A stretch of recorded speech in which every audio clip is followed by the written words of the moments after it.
Yeah, have a good one. Bye.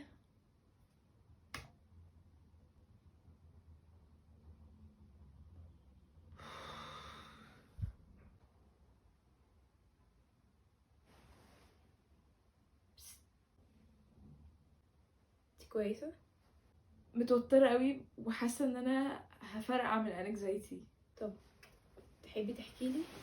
من ساعة ما بدأت الشغل الجديد وانا حاسة ان انا متوترة ومش واثقة في نفسي وطاقتي في الارض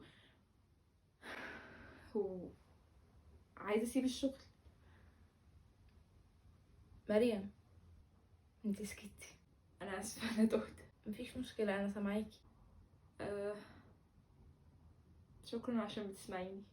انا اسفه ان انتي بتمري بده دلوقتي ومتاكده قد ايه ده شعور صعب جدا. انا مش هقدر اقولك سيبي الشغل او لا، بس هقدر اقولك ان ادي نفسك شويه وقت، لان دلوقتي الانكزايتي هي بس اللي بتتكلم، which is by the way غلط خالص، لان انتي اجمد حد في حياتي، واثقه في نفسك، مجتهده وبتعملي شغلك باتقان. you inspire me.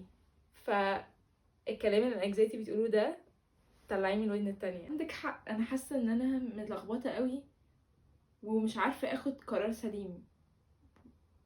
فحاسه ان انا مش عارفه، يعني كل حاجه بفكر فيها بتوصلني في الاخر لنتيجه واحده، وهي ان انا عايزه اسيب الشغل. فحاسه ان ده مش احسن مايند سيت اسيب بيه الشغل فعلا. ادي نفسك شويه وقت، وانا متاكده ان انتي تاخدي قرار الصح ليكي.